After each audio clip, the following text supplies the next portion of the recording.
Good evening, everyone. Welcome to the Positive Talk Show.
No man has a chance to enjoy permanent success until he begins to look in the mirror for the real cause of all his mistakes.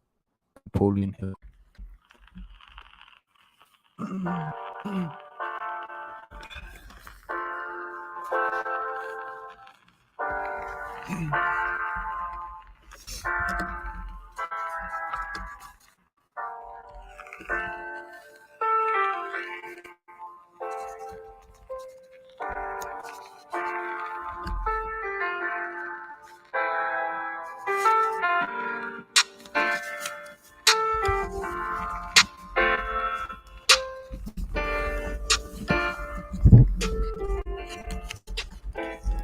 What may be accomplished through the aid of this principle by any small group inside life insurance salesmen who have learned how to apply the law of the mastermind will stagger the imagination of the most highly optimistic and imaginative person.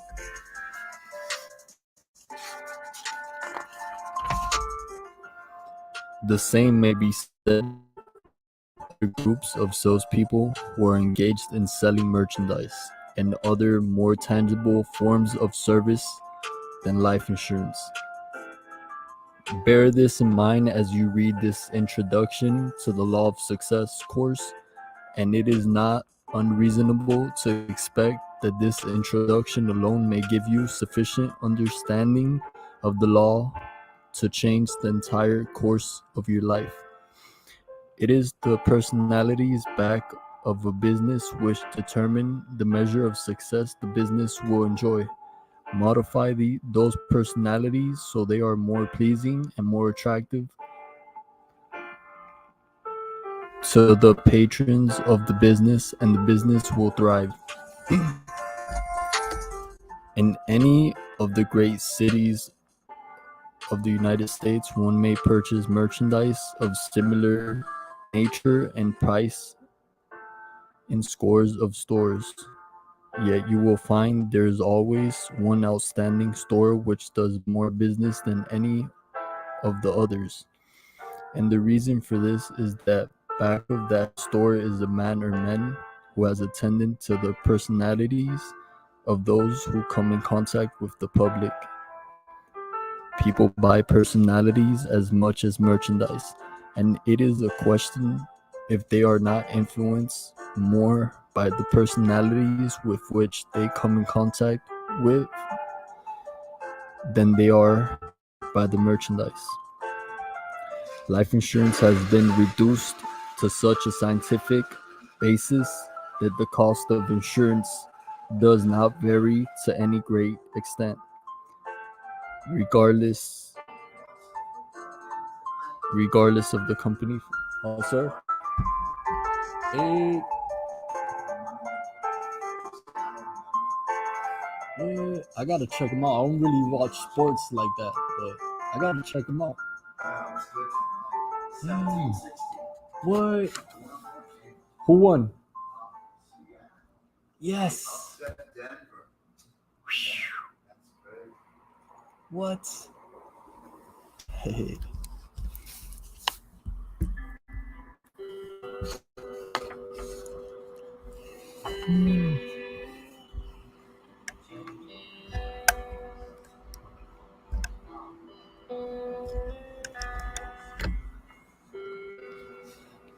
All right, so let's get back to this guy.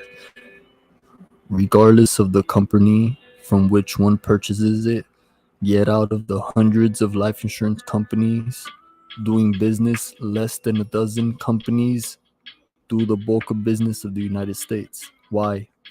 Personalities. 99 people out of every 100 who purchase life insurance policies do not know what is in their policies.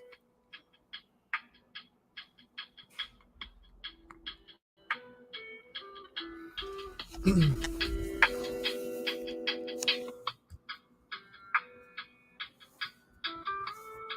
guess that song is not letting me concentrate.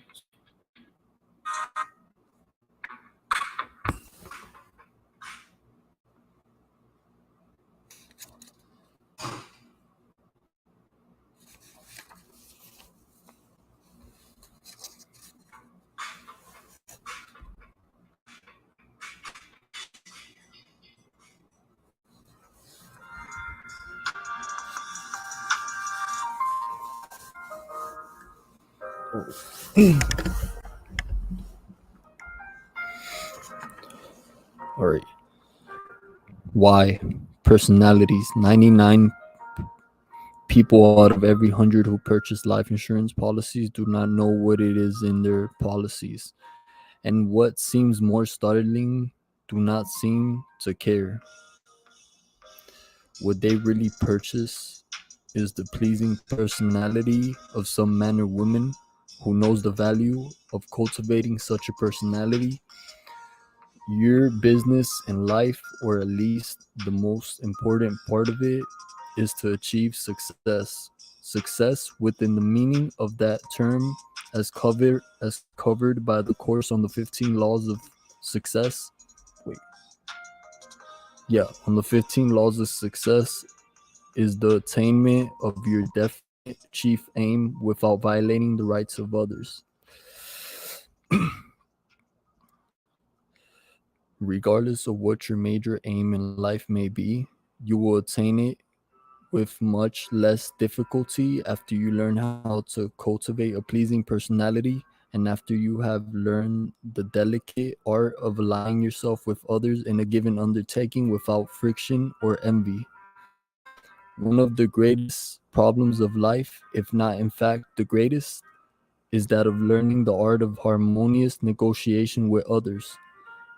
This course was created for the purpose of teaching people how to negotiate their way through life with harmony and poise, free from the destructive effects of disagreement and friction, which bring millions of people to misery, want, and failure every year. With this statement of the purpose of the course, you should be able to approach the lessons with the feeling that a complete transformation is about to take place in your personality. You cannot enjoy outstanding success in life without power, and you can never enjoy power without sufficient personality to influence other people to cooperate with you in a spirit of harmony. This course shows you step by step how to develop such a personality, lesson by lesson. The following is a statement of that which you may be, wait, of, of that which you may expect to receive from the 15 laws of success. Number one, a definite chief aim will teach you how to save the wasted effort which the majority of people expend in trying to find their life work. This lesson shows you how to do away forever with aimlessness and fix your heart and hand upon some definite, well conceived purpose as life work. Number two, self confidence will help you master the six basic fears with which every person is cursed: the fear of poverty, the fear of ill health, the fear of old age, the fear of criticism, the fear of loss of love of someone, and the fear of death. It will teach you the difference between egotism and real self confidence, which is based upon definite usable knowledge. Number three, the habit of saving will teach you how to distribute your income systematically so that a definite percentage of it will steadily accumulate, thus forming one of the greatest known sources of personal power. No one may succeed in life without saving money. There is no exception to this rule, and no one may escape it. Number four, initiative and leadership will show you how to become a leader instead of a follower in your chosen field of endeavor. It will develop in you the instinct for leadership, which will cause you gradually to gravitate to the top in all undertakings in which you participate. Number five, imagination will stimulate your mind so that you will conceive new ideas and develop new plans which will help you in attaining the object of your definite chief aim. This lesson will teach you how to build new houses out of old stones, so to speak. It will show you how to create new ideas out of old, well known concepts and how to put old ideas to new uses. This one lesson alone is the equivalent of a very practical course in salesmanship, and it is sure to provide, no, to prove a veritable gold mine of knowledge to the person who is in earnest. All right. All right, moving on to number six, enthusiasm. Enthusiasm will enable you to saturate all with whom you come in contact interest in you, with interest in you and in your ideas. Enthusiasm is the foundation of a pleasing personality, and you must have such a personality in order to influence others to cooperate with you.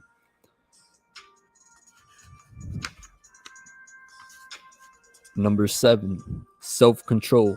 Self control is the balance wheel with which you control your enthusiasm and direct it where you wish it to carry you. This lesson will teach you in the most practical manner to become the master of your fate, the captain of your soul. Number eight,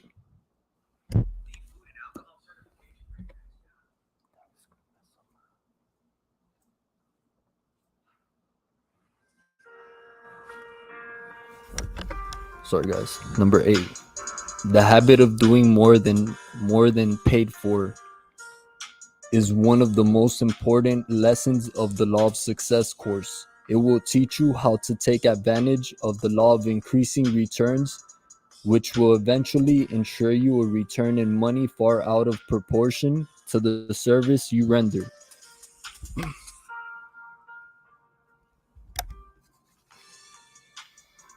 No one may become a real leader in any walk of life without practicing the habit of doing more work and better work than that for which he is paid for. Number nine, pleasing personality.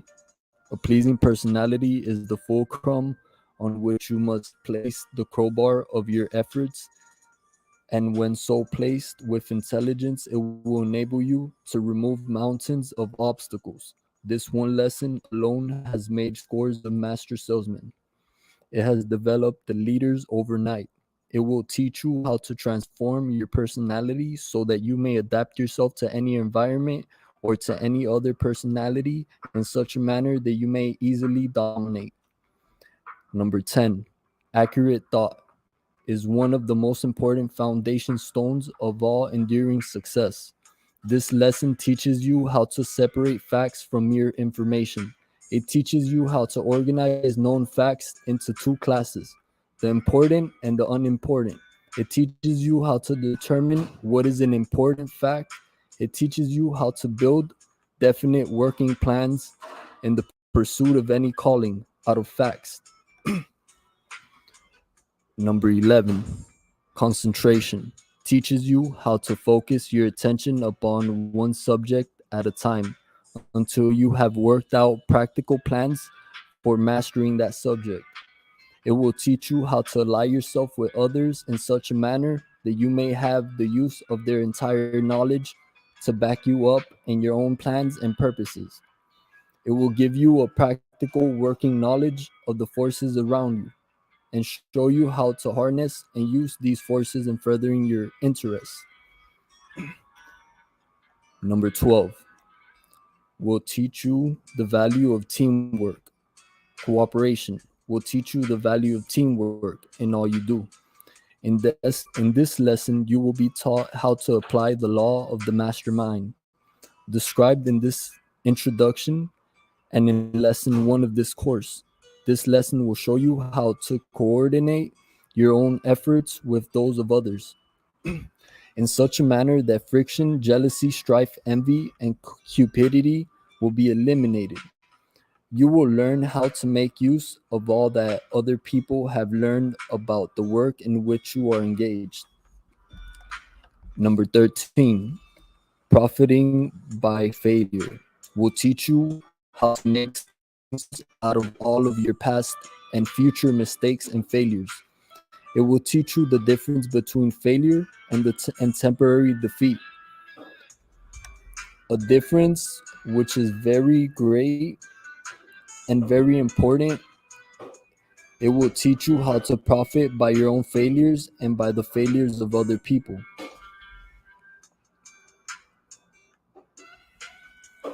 Tolerance.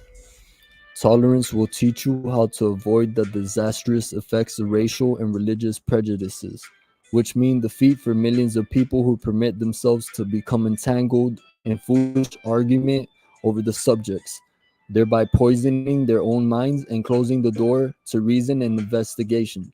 This lesson is the twin sister of the one on accurate thought, for the reason that no one may become an accurate thinker without practicing tolerance. And tolerance closes the book of knowledge and writes on the cover, finished.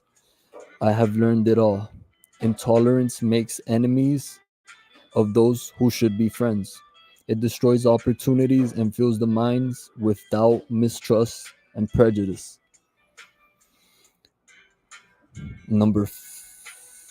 Let me see. Number 15. Prac- Practicing the golden rule will teach you how to make use of the great universal law of human conduct in such a manner that you may easily get harmonious cooperation from any individual or group of individuals. Lack of understanding of the law upon which the golden rule philosophy is based is one of the major causes of failure of millions of people who remain in misery, poverty, and want all their lives. This lesson has nothing whatsoever to do with religion in any form, nor with sectarianism, nor have any of the other lessons of this course of the law of success.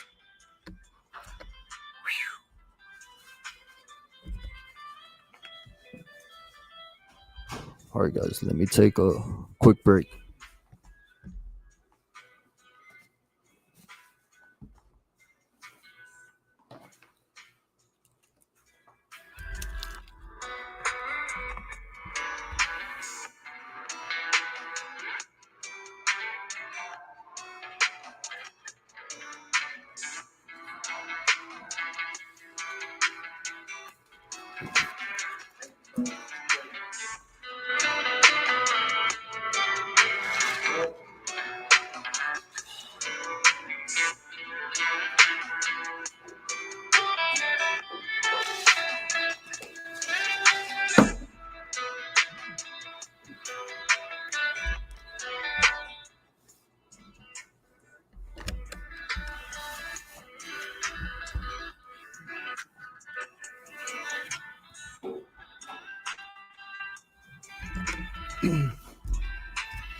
All right.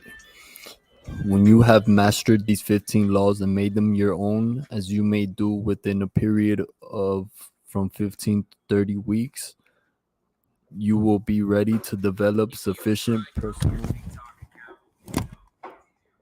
God damn. All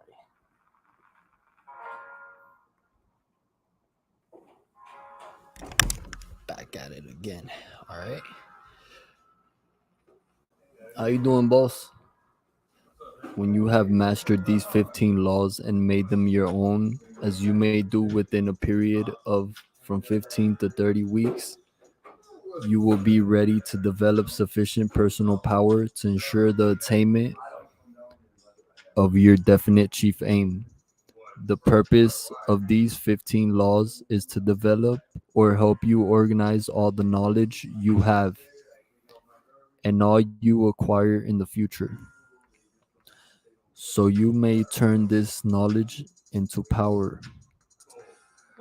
You should read the Law of Success course with a notebook by your side, for you will observe that ideas will begin to flash into your mind as you read, as to ways and means of using these laws in advancing your own interest.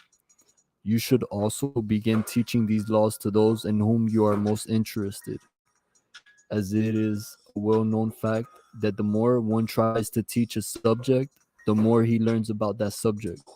A man who has a family of young boys and girls may so indelibly fix these 15 laws. All right, let me to the next page.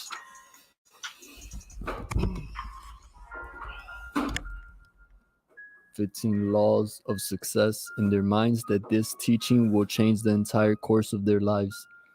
The man with a family should interest his wife in studying this course with him for reasons which will be plain before you complete reading this introduction.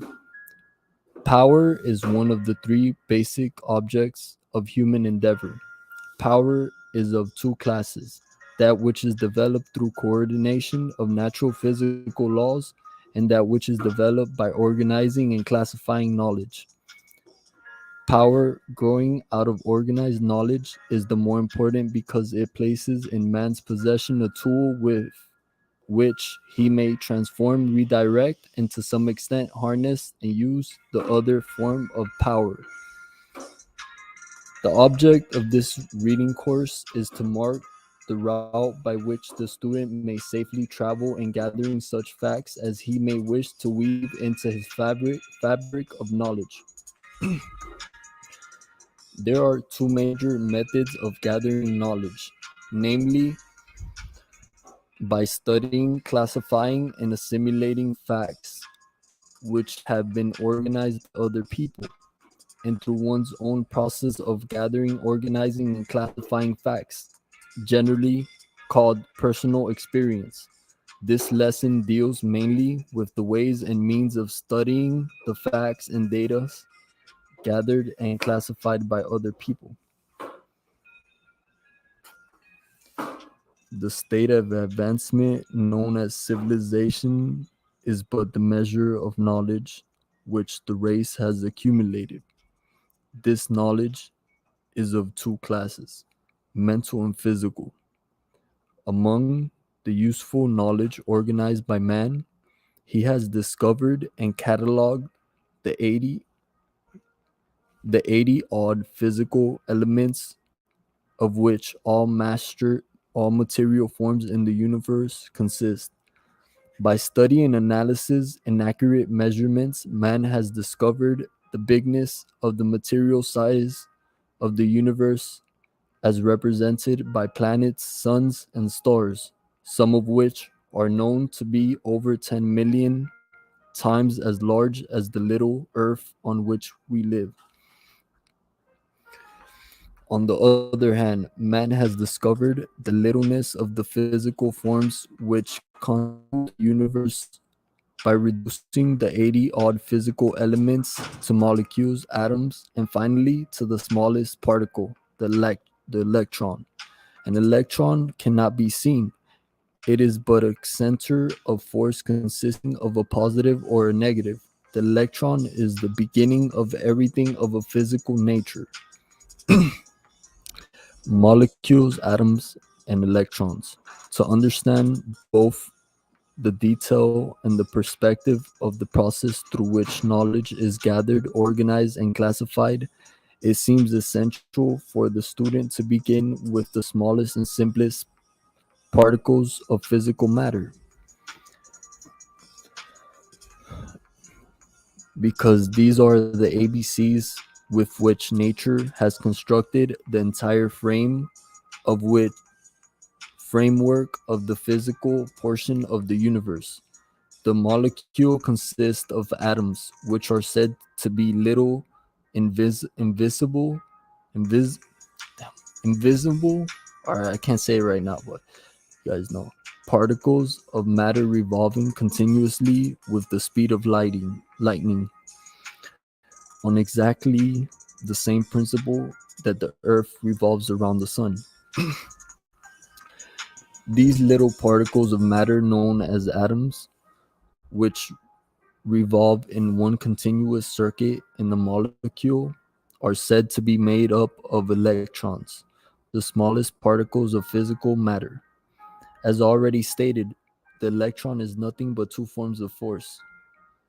The electron is a uniform of but one class, size, and nature. Thus, in a grain of sand or a drop of water, the entire principle upon which the entire whole universe operates is duplicated. How marvelous, how stupendous. You may gather some slight idea of the magnitude it all the next time you eat a meal by remembering that every article of food you eat, the plate on which you eat it, the tableware, and the table itself are in final analysis but a collection of electrons. In the world of physical matter, whether one is looking at the largest star that floats through the heavens or the smallest grain of sand to be found on earth, the object under observation is but an organized collection of molecules, atoms, and electrons revolving around one another at inconceivable speed. Every particle of physical matter is in a continuous state of highly agitated motion. Nothing is ever still, although nearly all physical matter may appear to the physical eye to be motionless. There is no solid physical matter. The hardest piece of steel is but an organized mass of revolving molecules, atoms, and electrons. Moreover, the electrons in a piece of steel are of the same nature and move at the same rate of speed as the electrons in gold, silver, and brass. The 80 odd forms of physical matter appear to be different than one another, and they are different because they are made up of different combinations of atoms, although the electrons in these atoms are always the same, except that some electrons are positive and some are negative, meaning that some carry a positive charge of electrification while others carry a negative charge. Through the science of chemistry, matter may be broken up into atoms which are within themselves unchangeable. The 80 odd elements are created through and by reason of combining and changing of the positions of the atoms. To illustrate the modus operandi of chemistry through which this change of atomic position is wrought in terms of modern science. Add four electrons, two positive and two negatives, to the hydrogen atom, and you have the element lithium. Knockout of the lithium atom composed of three positive and three negative electrons, one positive and one negative electron.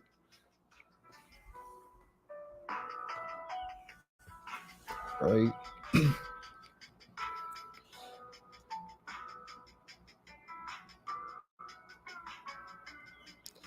Thus, it may be seen that the 80 odd physical elements of the universe differ from one another. Excuse me. Only in the number of electrons composing their atoms and the number and arrangement of those atoms in the molecules of each element. As an illustration, an atom of mercury contains 80 positive charges, electrons in its nucleus, and 80 negative outlying charges, electrons. If the chemist were to expel two of its positive electrons, it would instantly become the metal known as platinum. If the chemist could then go a step further and take from it a negative planetary electron,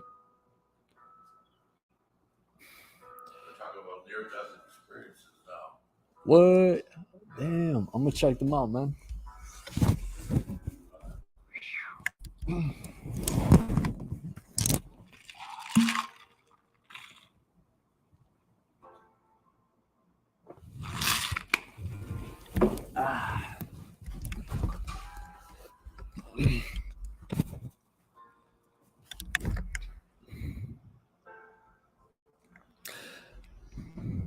The formula through which this electronic change might be produced has been the object of diligent search by the alchemists all down the ages and by the modern chemist of today. It is a fact known to every chemist that literally tens of thousands of synthetic substances may be composed out of only four kinds of atoms: hydrogen, oxygen, nitrogen, and carbon. Differences in the number of electrons and atoms confer upon them qualitative chemical differences. Through all atoms of any one element are chemically alike. Differences in the number and spatial arrangement of these atoms and groups of molecules constitutes both physical and chemical differences in substances, etc. In compounds, quite different substances are produced by combinations of precisely the same kinds of atoms, but in different proportions. Take from a molecule of certain substance one single atom, and they may be changed from a compound necessary to life and growth into a deadly poison. Phosphorus is an element and thus contains but one kind of atom.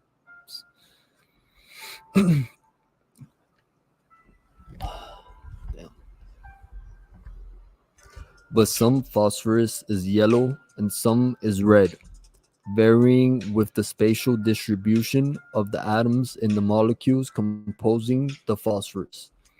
It may, it may be stated as a literal truth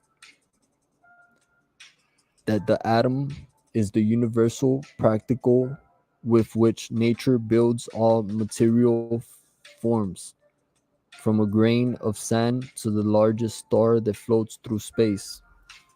The atom is nature's building block, out of which she erects an oak tree or a pine, a rock of sandstone or a granite, a mouse or an elephant.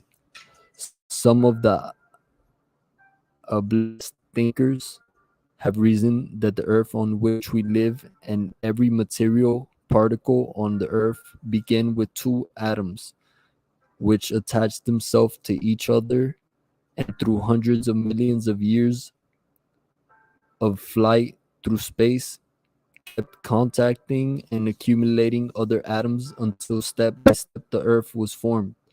This they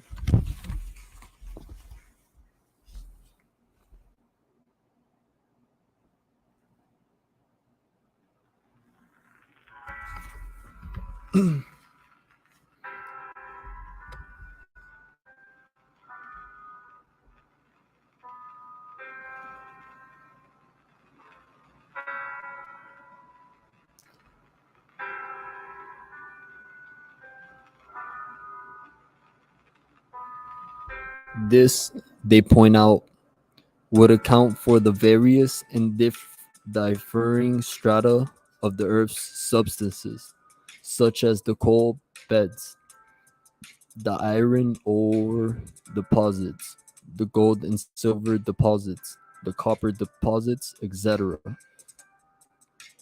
They reason that as the Earth whirled through space, it contacted groups of various kinds of nebulae or atoms, which it promptly appropriated through the law of magnetic attraction. There is much to be seen in the Earth's surface composition to support this theory, although there may be no positive evidence of its soundness. These facts concerning the smallest analyzable particles of matter have been briefly referred to as a starting point from which we shall undertake to ascertain how to develop and apply the law of power. It has been noticed that all matter is in constant state of vibration or motion, that the molecule is made up of rapidly moving particles called atoms, which in turn are made up of rapidly moving particles called electrons. The vibrating fluid of matter. In every particle of matter, there is an invisible fluid of force which causes the atoms to circle around one another at an inconceivable rate of speed. This fluid is a form of energy which has never been analyzed. Thus far, it has baffled the entire scientific world. By many scientists, it is believed to be the same energy as that which we call electricity. Others prefer to call it vibration. It is believed by some investigators that the rate of speed with which this force, call it whatever you will, moves determines to a large extent the nature of the outward visible appearance of the physical objects of the universe. One rate of vibration of this fluid energy causes what is known as sound. This human car can detect only the sound which is produced through from 32,000 to 38,000 vibrations per second. As the rate of vibrations per second increases above that which we call sound, they begin to manifest themselves in the form of heat. Heat begins with about 1,500,000 vibrations per second. Still higher up the scale, vibrations begin to register in the form of light. 3 million vibrations per second create violet light. Above this number, vibrations sheds ultralight, oh, ultraviolet rays, which are invisible to the naked eye, and other invisible radiations. And still higher up the scale, just how high no one at present seems to know.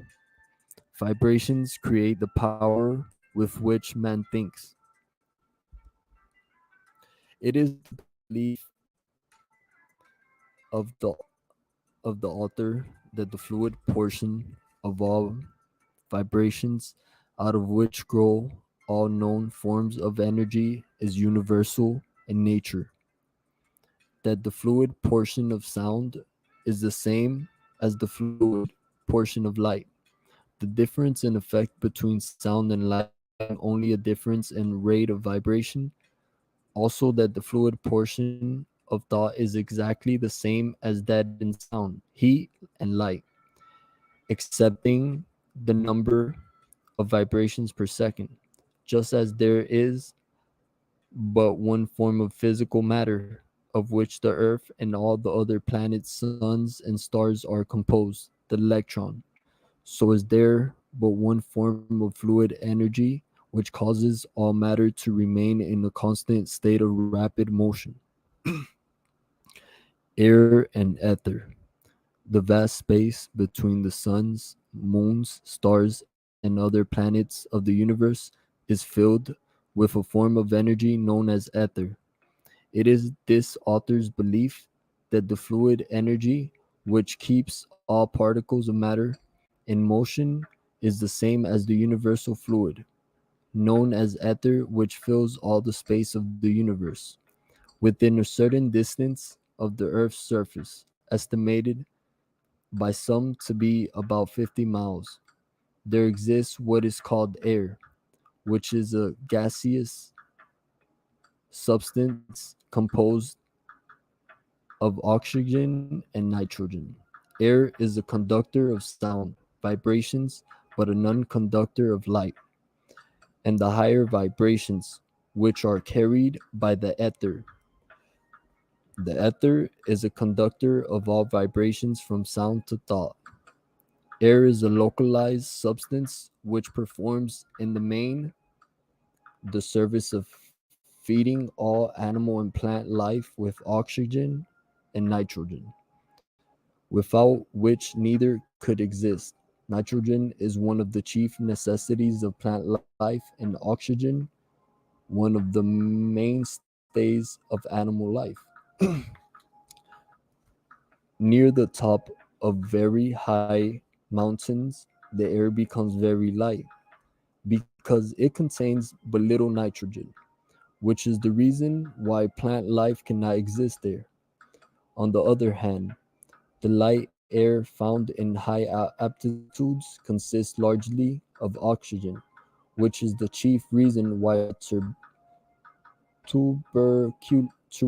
tubercular patients are sent to high altitudes. Even this brief statement concerning molecules, atoms, and electrons, air, ether, and the like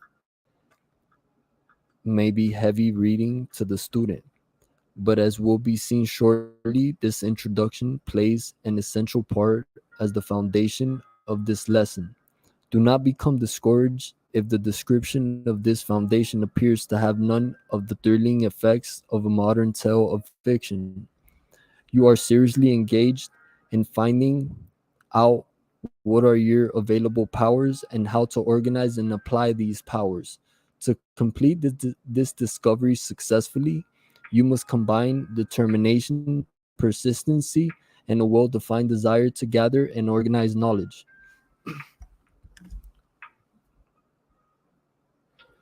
The late Dr.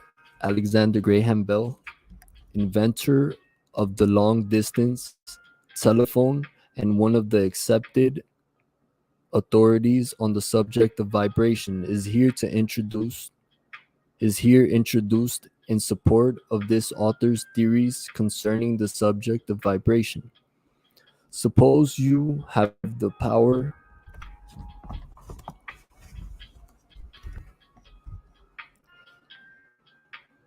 where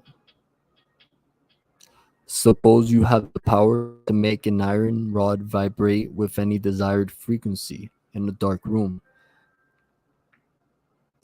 At first, when vibrating slowly, its movement will be indicated by only one sense, that of touch.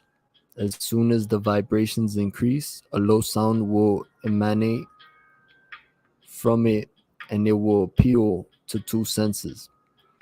At about 32,000 vibrations to the second, the sound will be loud and shrill.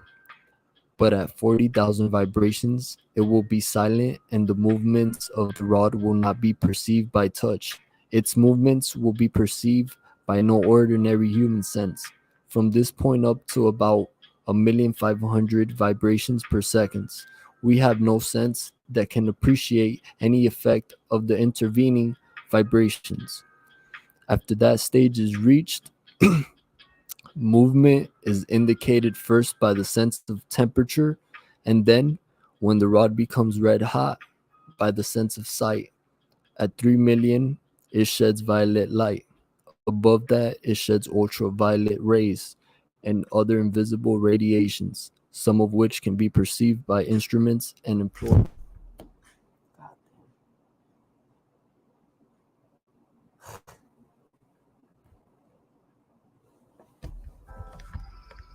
So where was I? Touch.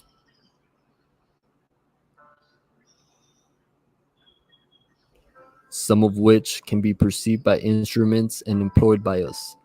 Now, it has occurred to me that there must be a great deal to be learned about the effect of those vibrations. In the great gap where the ordinary human senses are unable to hear, see, or feel the movement, the power to send wireless messages by either vibration lies in that gap. But the gap is so great that it seems there must be much more. You must make machines practically to supply new senses, as the wireless instruments do. Can it be said, when you think of that great gap, that there are not many forms of vibrations that may give us results as wonderful as, or even more wonderful than, the wireless waves? It seems to me that in this gap lie the vibrations which we have assumed to be given off by our brains and nerve cells when we think. But then again, they may be higher.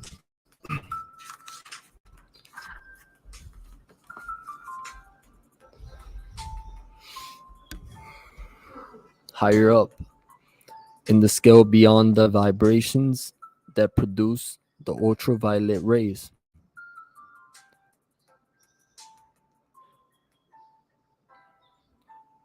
Author's note. The last sentence suggests the theory held by this author. Do we need a wire to carry these vibrations? Will they not pass through the ether without a wire, just as the wireless wave do? Huh? Yeah, just narrating a book, Laws of Success.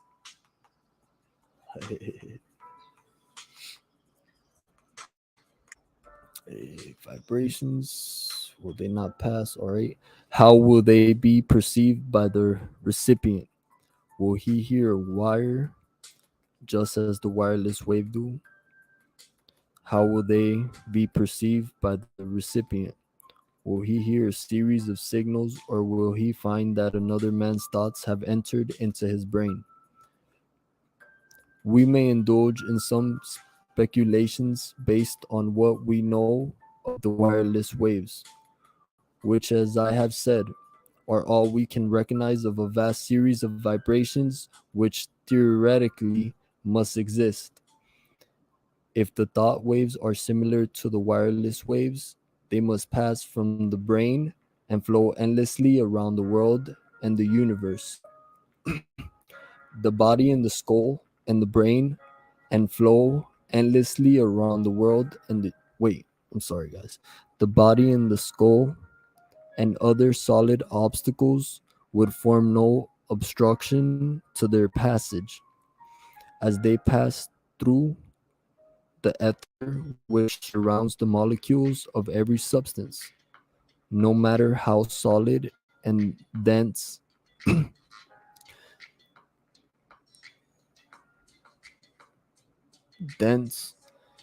You asked if there would not be constant interference and confusion if other people's thoughts were flowing through our brains and setting up thoughts in them that did not originate with ourselves.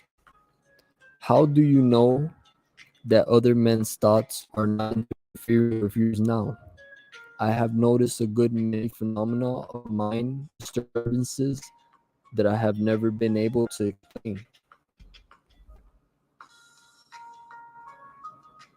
For instance, There's the inspiration or the discouragement that a speaker feels in addressing an audience. I have experienced this many times in my life and have never been able to define exactly the physical causes of it.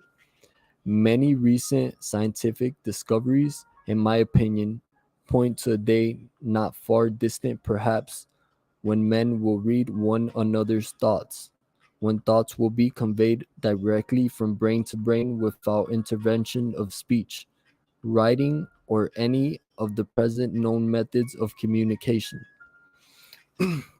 It is not unreasonable to look forward to a time when we shall see without eyes, hear without ears, and talk without tongues.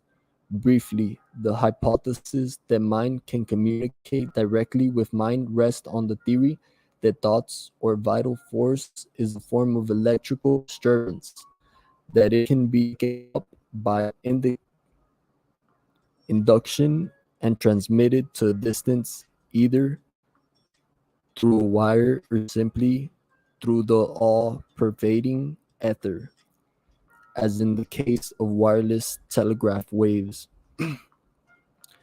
There are many analogies which suggest that thought is of the nature of an electrical disturbance, a nerve, which is of the same substance as the brain, is an excellent conductor of the electric current. When we first passed an electrical current through the nerves of a dead man, we were shocked and amazed to see him sit up and move. The electrified nerves produce contraction of the muscles very much as in life. All right. The nerves appear to act upon the muscles very much as the electric current acts upon an electromagnet. The current magnetizes a bar of iron placed at right angles to it, and the nerves produce through the intangible current of vital force that flows through them. Contraction of the muscular fibers that are arranged at right angles to them. It would be possible to cite many reasons why thought and vital force may be regarded as of the same nature as electricity. The electric current is held to be a wave of motion of the ether, the hypothetical substance that fills all space and pervades all substances. We believe that there must be ether because without it, the electric current could not pass through a vacuum or sunlight through space. It is reasonable to believe that only a wave motion of a similar character can produce the phenomena of thought and vital force. We may assume that the brain cells act as the battery and that the current produced flows along the nerves.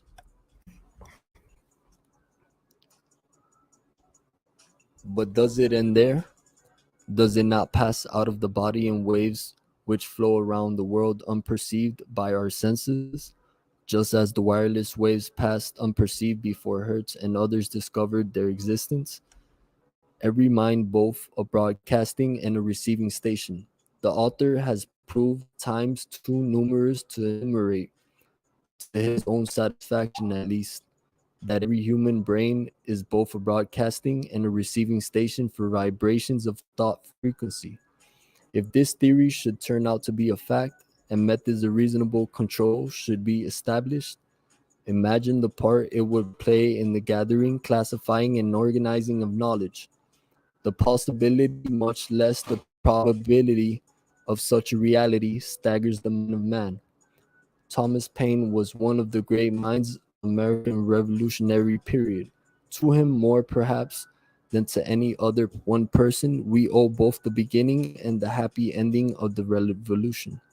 For it was his keen mind that both helped in drawing up the Declaration of Independence and in persuading the signers of that document to translate it into terms of reality.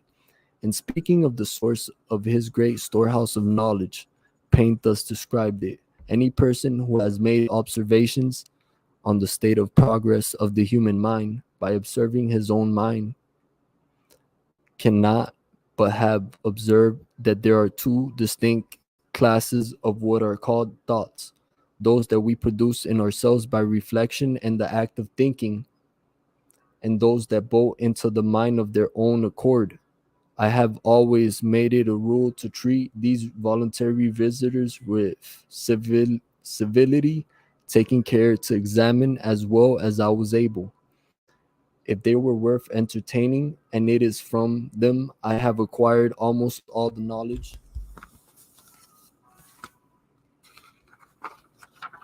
I have as to the learning that any person gains from school education. It serves only like a small capital to put him in the way of beginning learning for himself afterwards. Every person of learning is finally his own teacher. The reason for which is the principles cannot be impressed upon the memory. It's interesting.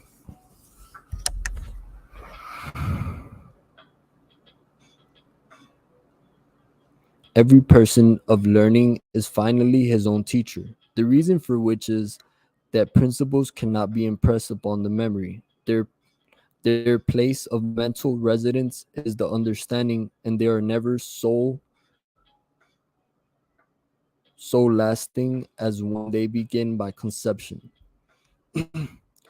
In the foregoing words, Paine, the great American patriot philosopher, described an experience which at one time or another is the experience of every person who is there so unfortunate as not to have received positive evidence that thoughts and even complete ideas will pop into the mind from outside sources. What means of conveyance is there for such visitors except the ether? Ether fills the boundless space of the universe. It is the medium of conveyance for all known forms of vibration, such as sound, light, and heat. Why should it not be also the medium of conveyance of the vibration of thought? Every mind or brain is directly connected with every other brain by means of the ether. Every thought released by any brain may be instantly picked up and interpreted, goddamn, interpreted by all other brains that are in rapport with the sending brain. This author is as sure of this fact as he is that the chemical formula H2O will produce water. Imagine, if you can, what a part this principle plays in every walk of life. Nor is the probability of ether being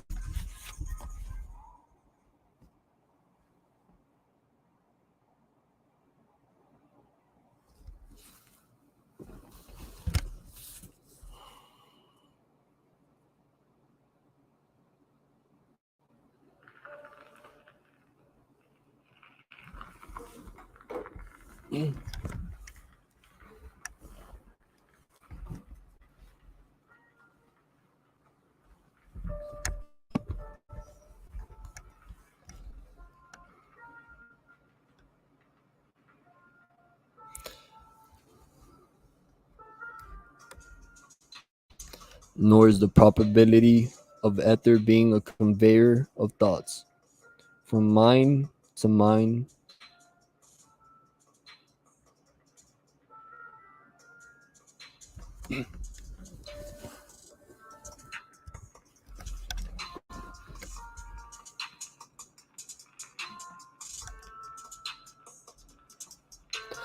Nor is the probability of ether being a conveyor of thought from mind to mind the most astounding of its performances.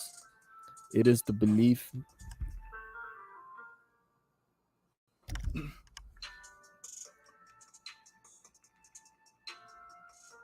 it is the belief of this author that every thought, vibration released by any brain is picked up by the ether and kept in motion in circuitous wave lengths corresponding in length to the intensity of the energy used in their release, that these vibrations remain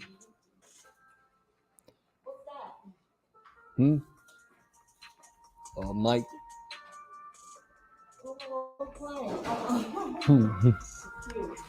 That's all right.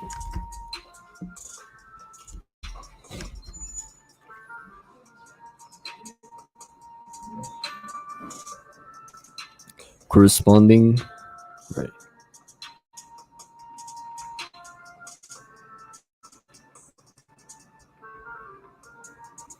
of energy used in the release, that these vibrations remain in motion forever, that they are one of the two sources from which thoughts which pop into one's mind emanate, the other source of being direct and immediate contact through the ether with the brain releasing the thought vibration.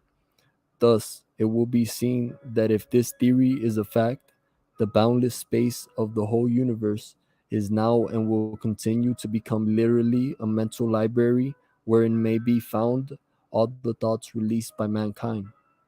The author is here laying the foundation for one of the most important hypotheses enumerated in the lesson, self confidence, a fact which the student should keep in mind as he approaches that lesson.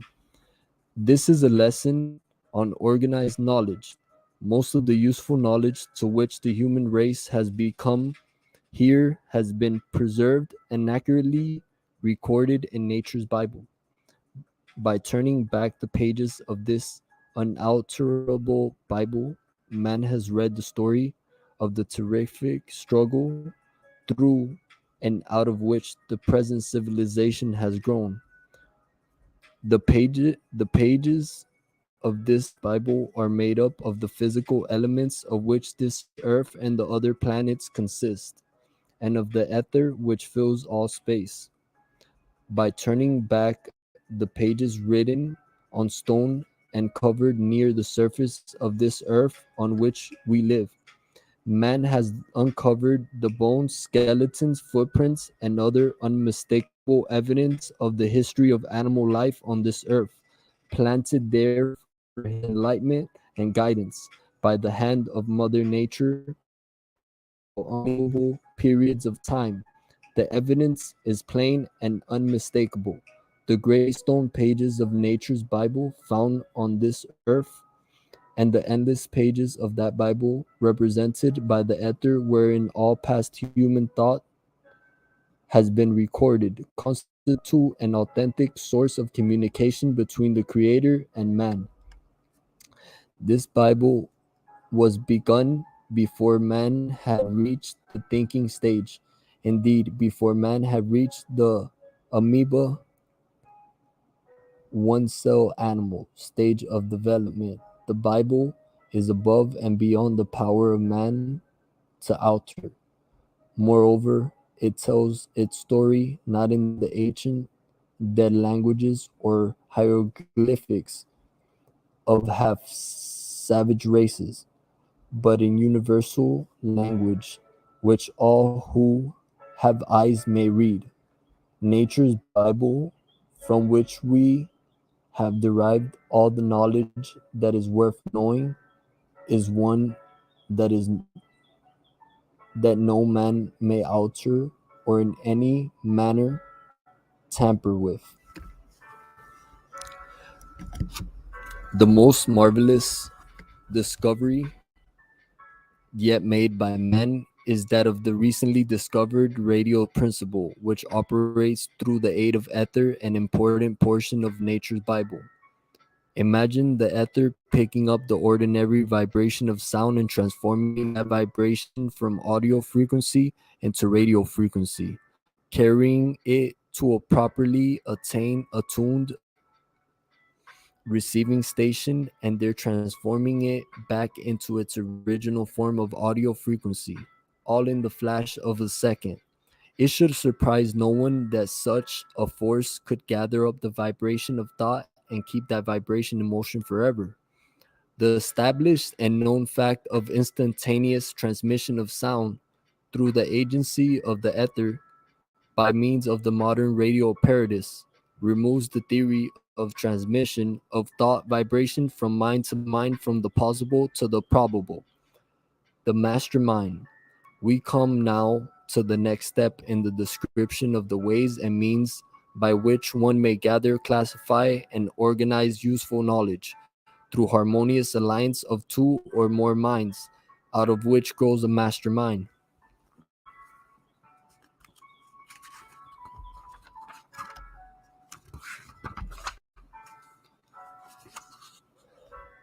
The term mastermind is abstract and has no counterpart in the field of known facts, except to a small number of people who have made a careful study of the effect of one mind upon other minds.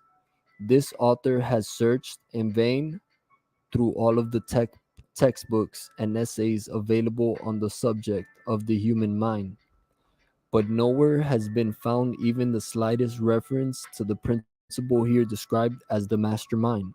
The term first came to the attention of the author through an interview with Andrew Carnegie, in the manner described in Lesson 1, Chemistry of the Mind. It is this author's belief that the mind is made up of the same universal fluid energy as that which constitutes the ether which fills the universe. It is a fact well known to the layman as to the man of scientific investigation that some minds clash the moment they come in contact with each other,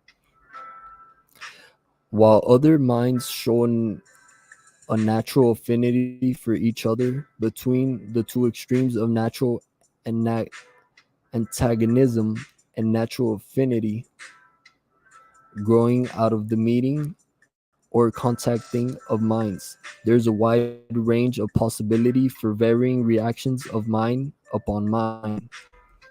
Some minds are so naturally adapted to each other that love at first sight is the inevitable outcome of the contact. Who has not known of such an experience?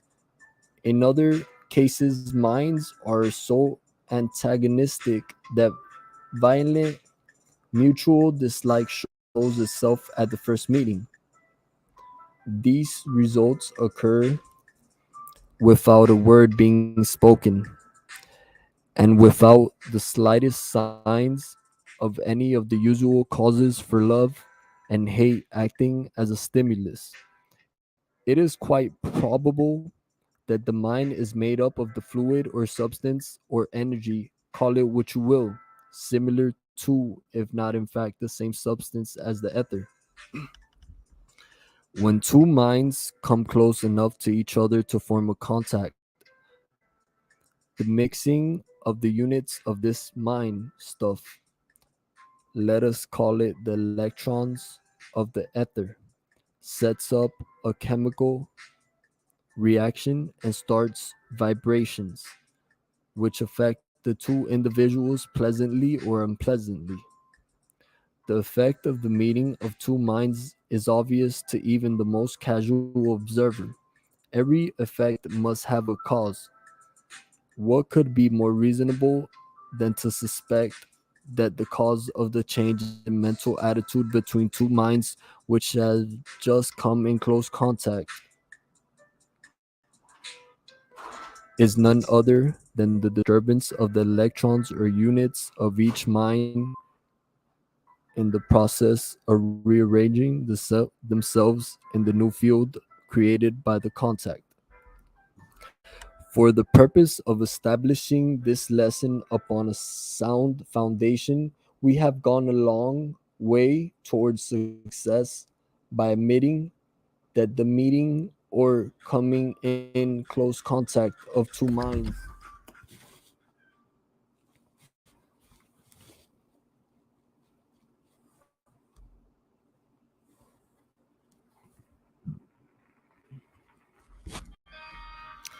the effect of the meeting of two minds is obvious even to the most casual observer. What could be more reasonable than to suspect that the cause of the change in mental attitude between two minds which have just come in close contact none other than the disturbance of the electrons, or units of each mind in the process of rearranging themselves in the new field created by the contact. For the purpose of establishing this lesson upon a sound foundation, we have gone a long way towards success by admitting that the meeting or coming in close contact of two minds sets up in each of those minds a certain noticeable effect or state of mind quite different from the one existing immediately prior to the contact, which it is desirable. It is not essential to know what is the cause of this reaction of mind upon mind, that the reaction takes place in every instance is a known fact which gives us a starting point from which we may show what is meant by the term mastermind. A mastermind may be created through the bringing together or blending in a spirit of perfect harmony of two or more minds. Out of this harmonious blending, the chemistry of the mind creates a third mind which may be appropriated and used by one or all of the individual minds. This mastermind will remain available as long as the friendly, harmonious alliance between the individual minds exists. It will disintegrate, and all evidence of its former existence will disappear the moment the friendly alliance is broken. This principle of mind chemistry is the basis and cause for practically all the so called soulmate and eternal triangle cases, so many of which unfortunately find their way into the divorce courts and meet with popular ridicule from ignorant and uneducated people who manufacture vulgarity and scandal out of one of the greatest of nature's laws. The entire civilized world knows that the first 2 or 3 years of association after marriage are often marked by much disagreement of a more or less pretty nature. These are the years of adjustment. If the marriage survives them, it is more than apt to become a permanent alliance. These facts no experienced married person will deny. Again, we see the effect without understanding the cause. While there are other contributing causes, yet in the main, lack of harmony during these early years of marriage is due to the slowness of the chemistry of the minds in blending harmoniously. Stated differently, the electrons or units of the energy called the mind are often neither extremely friendly nor antagonistic upon first contact, but through constant association they gradually adapt themselves in harmony, except in rare cases where association has the opposite effect of leading, eventually, to open hostility between these units. It is a well known fact that after a man and a woman had lived together for 10 or 15 years, they become practically indispensable to each other, even though there may not be the slightest evidence of the state of mind called love. Moreover, this association and relationship sexually not only develops a natural affinity between the two minds, but it actually causes the two people to take on a similar facial expression and to resemble each other closely in many other marked ways. Any competent analyst of human nature can easily go into a crowd of strange people and pick out the wife after having been introduced to her husband. The expression of the eyes, the contour of the face, and the tone of the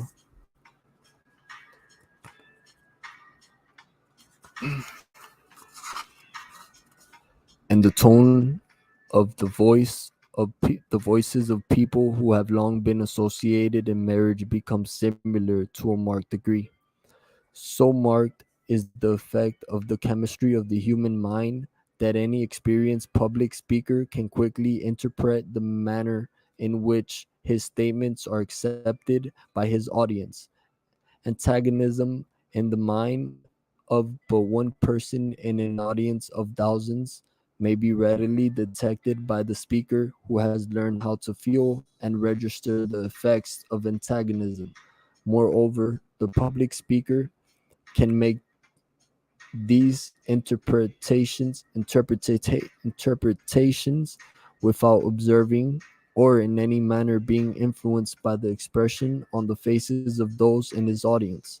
On account of this fact, an audience may cause a speaker to rise to great heights of oratory or heckle him into failure without making a sound or denoting a single expression of satisfaction or dissatisfaction through the features of the face.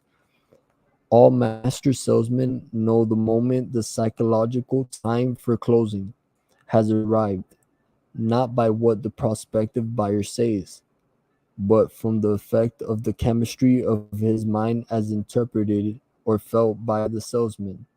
Words often belie the intentions of those speaking them, but a correct interpretation of the chemistry of the mind leaves no loophole for such a possibility.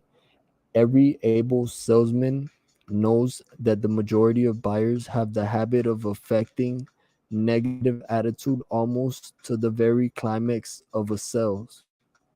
Every able lawyer has developed a sixth sense whereby he is enabled to feel his way through the most art, artfully selected words of the clever witness who is lying and correctly interpret that which is in the witness mind.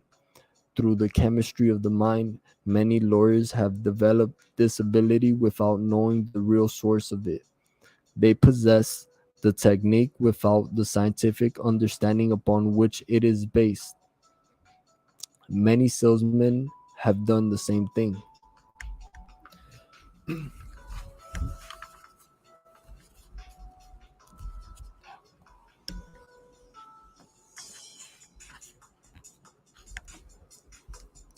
One who is gifted in the art of correctly interpreting the chemistry of the minds of others may, figuratively speaking, walk in at the front door of the mansion of a given mind and leisurely explore the entire building, noting all its details, walking out again with a complete picture of the interior of the building, without the owner of the building so much as knowing that he has entertained a visitor.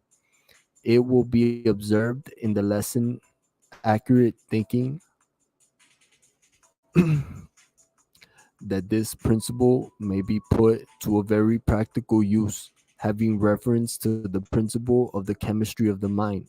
The principle is referred to merely as an approach to the major principles of this lesson. Damn. Enough has already been stated to introduce the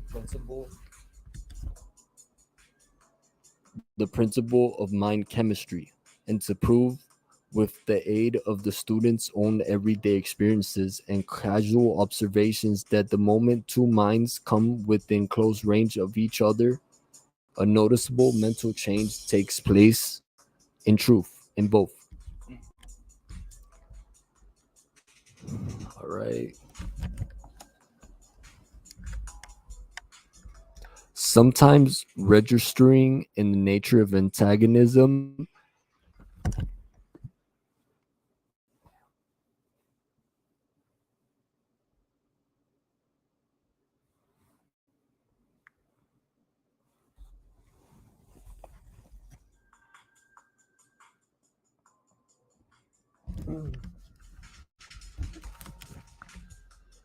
Sometimes registering in the nature of antagonism, and at other times registering in the nature of friendliness.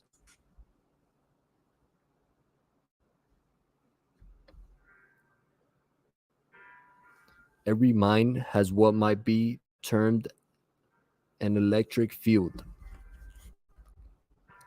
The nature of this field varies depending upon the mood of the individual mind back of it, and upon the nature of the chemistry of the mind creating the field.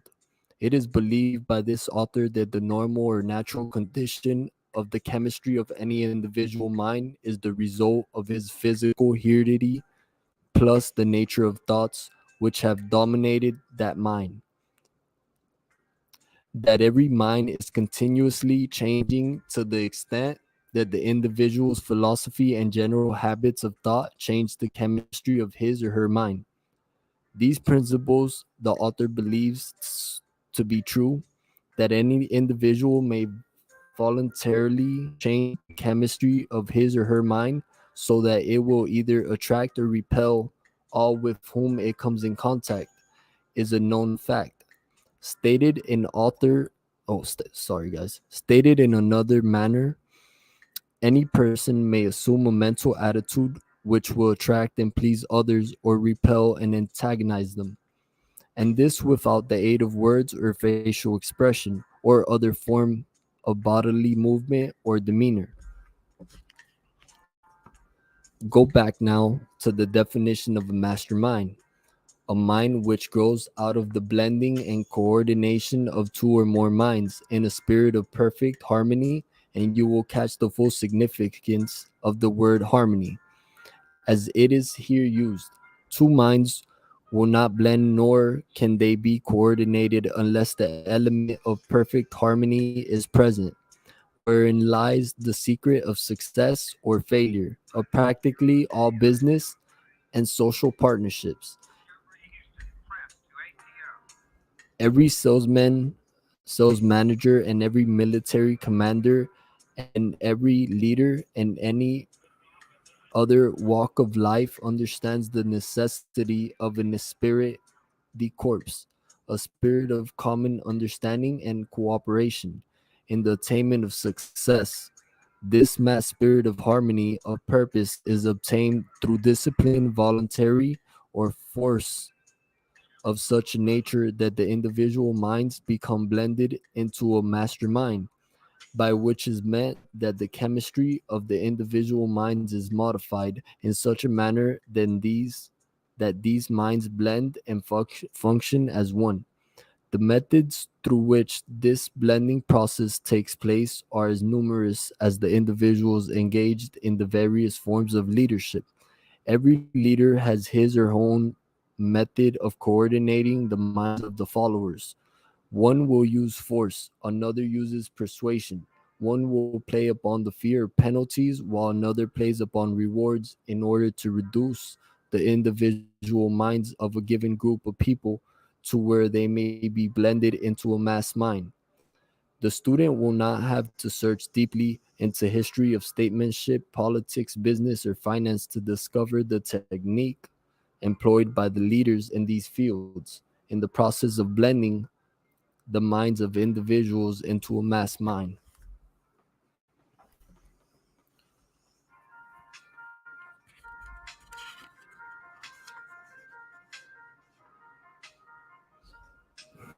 The really great leaders of the world, however, have been provided by nature with a combination of mind chemistry favorable as a nucleus of attraction for other minds.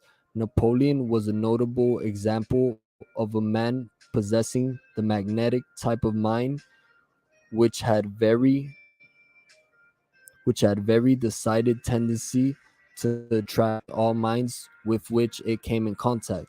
Soldiers followed Napoleon to certain death without flinching because of the impelling or attracting nature of his personality, and that personality was nothing more nor less than the chemistry of his mind.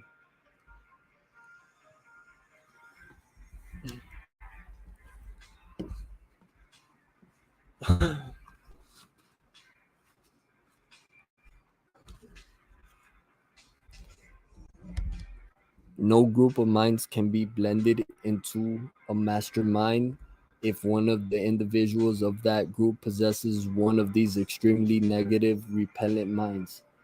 The negative and positive minds will not blend in the same sense here, described as a mastermind. Lack of knowledge of this fact has brought many an otherwise able leader to defeat. Any able leader who understands this principle of mind chemistry may temporarily blend the minds of practically any group of people so that it will represent a mass mind. but the composition will disintegrate almost the very moment the leader's presence is removed from the group. The most successful life insurance sales organizations and other sales forces meet once a week or more often for the purpose of what? For the purpose of merging the individual minds into a mastermind which will, for a limited number of days, serve as a stimulus to the individual minds. It may be, and generally is, true that the leaders of these groups do not understand what actually takes place in these meetings, which are usually called PEP meetings.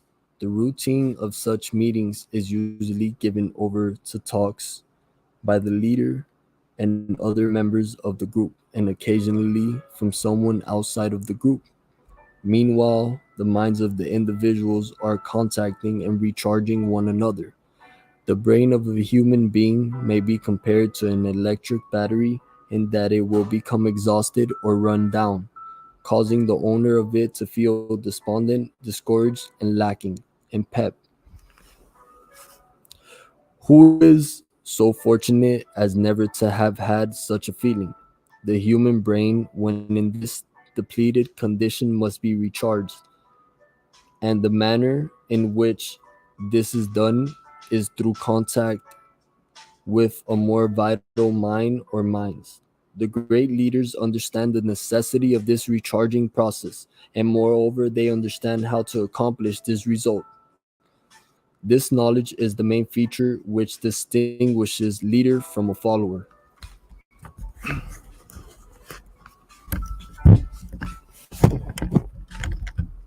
Fortunate is the person who understands this principle sufficiently well to keep his or her brain vitalized or recharged by periodically contacting it with a more vital mind.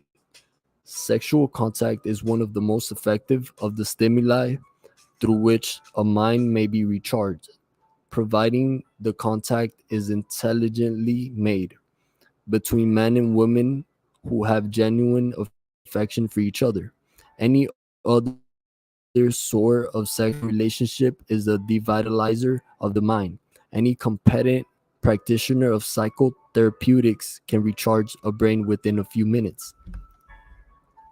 Before passing away from the brief reference made to sexual contact as a means of revitalizing a depleted mind, it seems appropriate to call attention to the fact that all of the great leaders in whatever walks of life they have arisen have been and are people of highly sexed natures.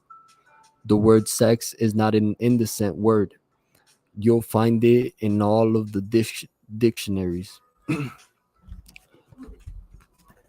There is a growing tendency upon the part of the best informed physicians and other health practitioners to accept the theory that all diseases begin when the brain of the health practitioner when the brain of the individual is in a depleted or devitalized state.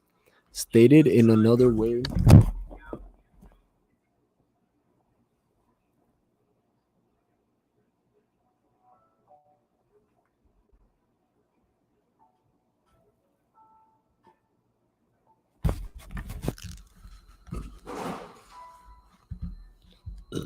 excuse me, every intelligent health practitioner of whatever school or type knows that nature or the mind cures disease in every instance where a cure is affected. Medicines, faith, laying on of hands, chiropractic, osteopathy, and all other forms of outside stimuli are nothing more than artificial aids to nature, or to state it correctly, mere methods of setting the chemistry of the mind into motion to the end that it readjusts the cells and tissues of the body, revitalizes the brain, and otherwise causes the human machine to function normally. The most orthodox practitioner will admit the truth of this statement.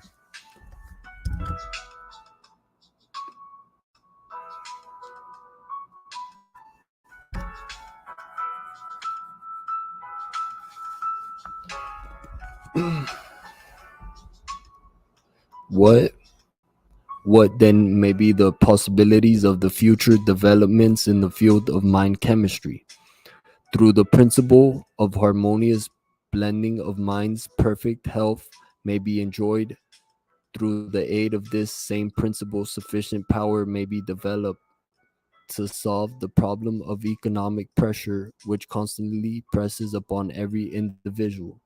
We may judge the future possibilities of mind chemistry by taking inventory of its past achievements, keeping in mind the fact that these achievements have been largely the results of accidental discovery and of chance groupings of minds. We are approaching the time when the professoriate of universities will teach mind chemistry the same as other subjects are now taught. Meanwhile, study and experimentation in connection with this subject open vistas of possibility for the individual student.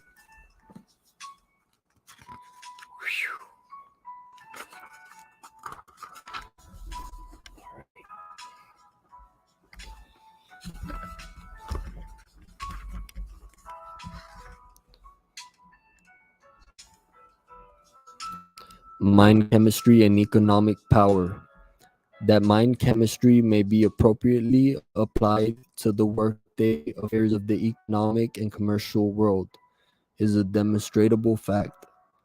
Through the blending of two or more minds in a spirit of perfect harmony, the principle of mind chemistry may be made to develop sufficient power to enable the individuals whose minds have been thus blended to perform seemingly superhuman feats. Power is the force with which man achieves success in any undertaking. Power in unlimited quantities may be enjoyed by any group of men or men and women who possess the wisdom with which to submerge their own personalities and their own immediate individual interests through the blending of their minds in a spirit of perfect harmony. Observe profitably the frequency with which the word harmony appears throughout this introduction. There can be no development of a mastermind where this element of perfect harmony does not exist. The individual units of the mind will not blend with the individual units of another mind until the two minds have been aroused and warmed, as it were, with a spirit of perfect harmony of purpose. The moment two minds begin to take divergent roads of interest, the individual units of each mind separate, and the third element, known as a mastermind, which grew out of the friendly or harmonious alliance, will disintegrate. We come now to the study of some well known men who have accumulated great wealth, great power, also great fortunes, through the application of mind chemistry. Let us begin our study with three men who are known to be men of great achievements in their respective fields of economic, business, and professional endeavor. Their names are Henry Ford, Thomas Edison, Harvey Firestone. Of the three, Henry Ford is by far the most powerful. Having reference to economic and financial power, Mr. Ford is the most powerful man now living on earth. Many who have studied Mr. Ford believe him to be the most powerful man who have ever lived. As far as it is known, Mr. Ford is the only man now living or who ever lived with sufficient power to outwit the money trust of the United States. Mr. Ford gathers millions of dollars with as great ease as a child fills its buckets with sand when playing on the beach.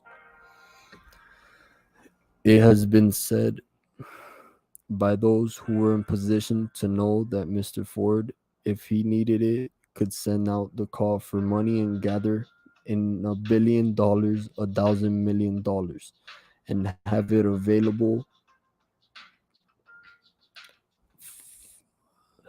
available for use within 1 week.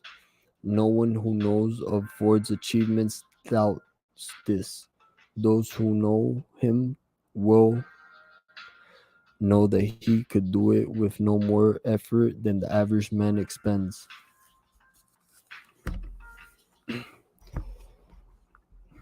In raising the money with which to pay a month's house rent, he could get this money if he needed it through the intelligent application of the principles on which this course is based. While Mr. Ford's new automobile was in the process of perfection in the 1920s, it is said that he received advance orders with cash payments for more than 375,000 cars. At an estimated price of $600 per car, this would amount to $225 million, which he received before a single car was delivered. Such is the power of confidence in Ford's ability. Mr. Edison, as everyone knows, is a philosopher, scientist, and inventor. He is perhaps the keenest Bible student on earth, a student of nature's Bible. However, and not of the myriads of man-made Bibles. Mr. Edison has such a keen insight into Mother Nature's Bible that he has harnessed and combined for the good of mankind more of nature's laws than any other person now living or whoever lived.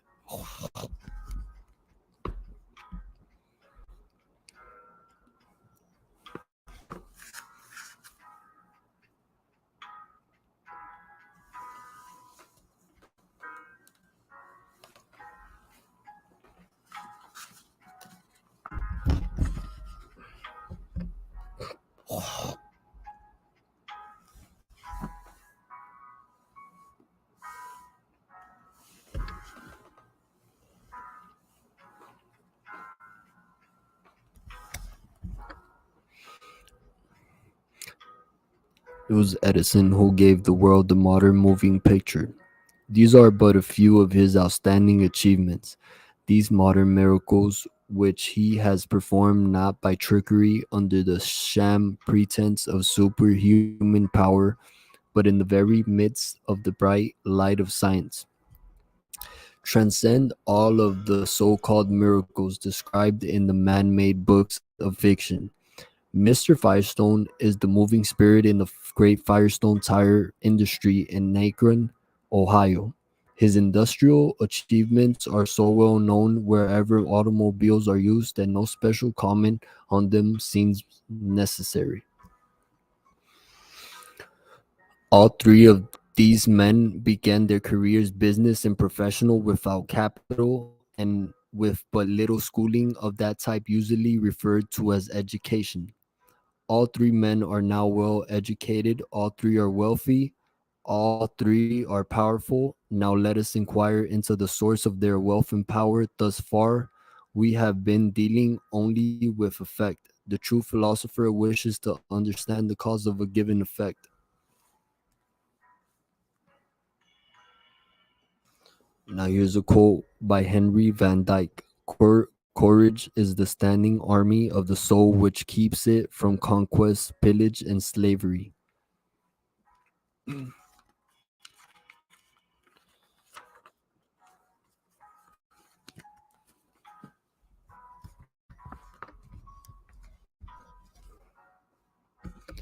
It is a matter of general knowledge that Mr. Ford, Mr. Edison, and Mr. Firestone are close personal friends and have been so for many years. That in former years they were in the habit of going away to the woods once a year for a period of rest, meditation, and recuperation.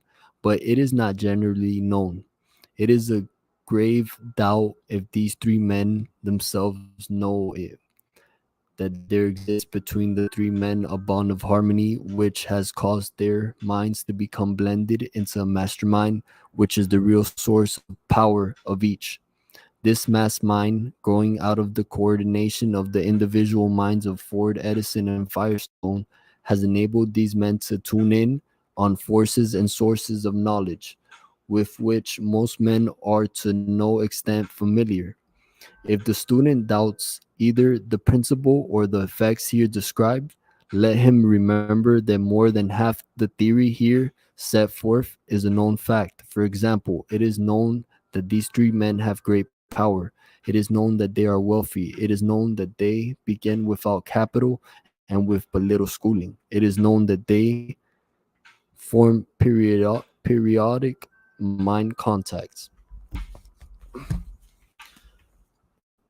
It is known that they are harmonious and friendly. It is known that their achievements are so outstanding as to make it impossible to compare these achievements with those of other men in their respective fields of activity. All these effects are known to practically every schoolboy in the civilized world. Therefore, there can be no dispute as far as effects are concerned.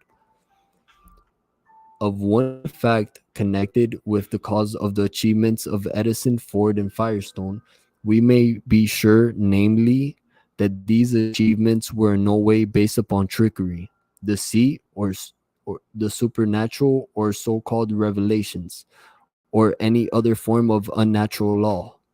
These men do not possess a stock of legerdemain. Legerdemain. They work with natural laws, laws which, for the most part, are well known to all economists and leaders in the field of science, with the possible exception of the law upon which chemistry of the mind is based. As yet, chemistry of the mind is not sufficiently developed to be classed by scientific men in their catalog of known laws. A mastermind may be created by any group of people who will coordinate their minds in a spirit of perfect harmony. The group may consist of any number from two upward. Best results appear available from the blending of 6 or 7 minds. It has been suggested that Jesus Christ discovered how to make use of the principle of,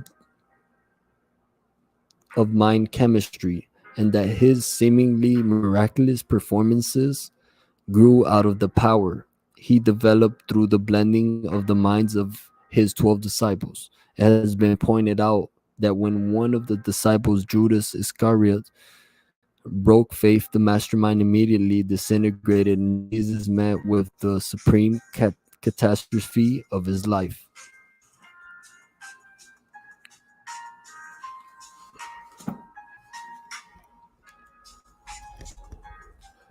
When two or more people harmonize their minds and produce the effect known as a mastermind, each person in the group becomes vested with the power to contact with and gather knowledge through the subconscious mind of all the other members of the group. This power becomes immediately noticeable, having the effect of stimulating the mind to a higher rate of vibration, and otherwise evidencing itself in the form of a more vivid imagination and the consciousness of what appears to be a sixth sense. It is through this sixth sense that new ideas will flash into the mind. These ideas take on the nature and form of the subject dominating the mind of the individual. If the entire group has met for the purpose of discussing a given subject, ideas concerning that subject will come pouring into the minds of all present, as if an outside influence were dictating them. The minds of those participating in the mastermind become as magnets, attracting ideas and thought stimuli of the most highly organized and practical nature from no one knows where. The process of mind blending, here described as a mastermind, may be likened to the act of one who connects many electric batteries to a single transmission wire, thereby stepping up the power flowing over the line. Each battery added increases the power passing over that line by the amount of energy the battery carries. Just so in the case of blending individuals' minds into a mastermind. Each mind, through the principle of mind chemistry, stimulates all the other minds in the group until the mind energy thus becomes so great that it penetrates to and connects with the universal energy known as ether, which in turn touches every atom of the entire universe.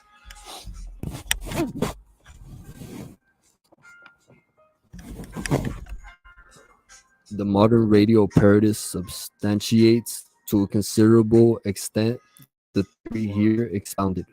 Powerful sending or broadcasting stations must be erected through which the vibration of sound is stepped up before it can be picked up by the much higher vibrating energy of the ether and carried in all directions.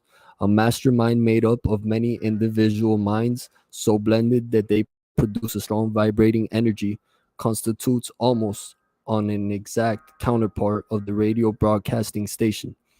Every public speaker has felt the influence of mind chemistry, for it is a well known fact that as soon as the individual minds of an audience become en rapport, attuned to the rate of vibration of the mind of the speaker, with the speaker there is a noticeable increase of enthusiasm in the speaker's mind, and he often rises to the heights of oratory which surprise all, including himself.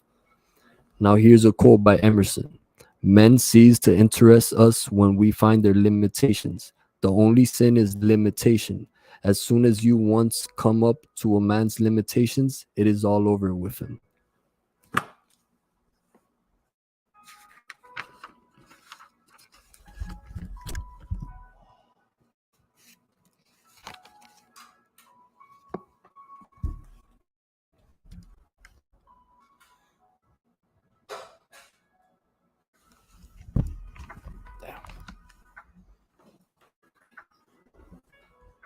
The first 5 to 10 minutes of the average speech are devoted to what is known as warming up. By this is by this is meant the process through which the minds of the speaker and his audience are becoming blended in a spirit of perfect harmony. Every speaker knows what happens when this state of perfect harmony fails to materialize upon part of his audience. The seemingly supernatural phenomena occurring in spiritualistic meetings are the result of the reaction upon one another of the minds in the group. These phenomena seldom of the reaction upon one another of the minds in the group. These phenomena seldom begin to manifest themselves under 10 to 20 minutes after the group is formed, for the reason that this is about the time required for the minds in the group to become harmonized or blended. The messages received by members of a spiritualistic group probably comes from one of two sources, or from both, namely, first, from the vast storehouse of the subconscious mind of some member of the group, or second, from the universal storehouse of the ether, in which it is more than probable all thought vibration is preserved. Neither any known natural law nor human reason supports the theory of communication with individuals who have died. It is a known fact that any individual may explore the store of knowledge in another's mind through principles wait through through through this principle of mind chemistry, and it seems reasonable to suppose that this power may be extended to include contact with whatever vibrations are available in the ether, if there are any. The theory that all the higher and more refined vibrations, such as those growing out of thought, are preserved in the ether grows out of the known fact that neither matter nor energy, the two known elements of the universe, may be at either created or destroyed. It is a it is a reasonable it is reasonable to suppose that all vibrations which have been stepped up sufficiently to be picked up and absorbed in the ether will go on forever. The lower vibrations which do not blend with or otherwise contact the ether probably live a natural life and die out. All the so-called geniuses probably gained their reputations because, by mere chance or otherwise, they formed alliances with other minds which enabled them to step up their own mind vibrations to where they were enabled to contact the vast temple of knowledge, recorded and filed in the ether of the universe. All of the great geniuses, as far as this author has been enabled to gather the facts, were highly sex people. The fact that sexual contact is the greatest known mind stimulant lends color to the theory herein described.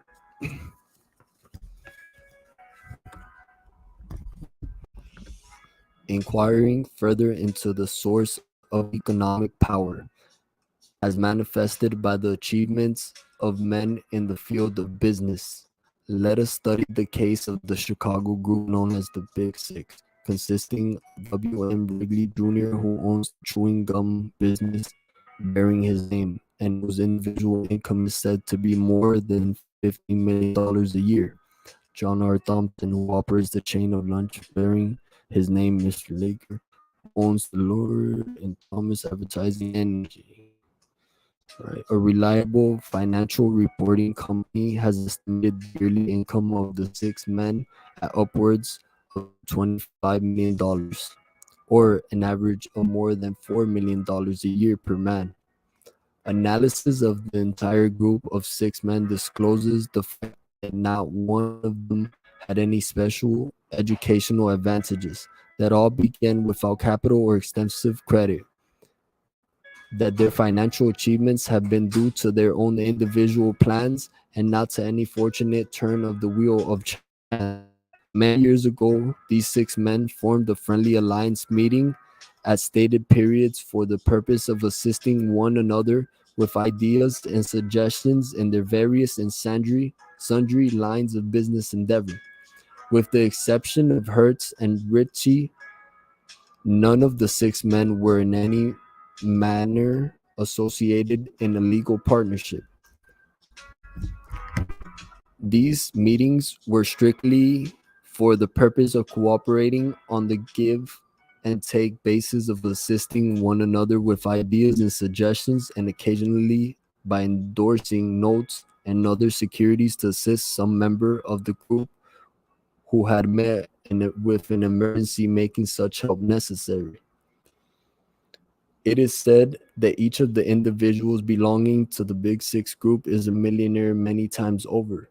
As a rule, there is nothing worthy of special comment on behalf of a man who does nothing more than accumulate a few $1 million.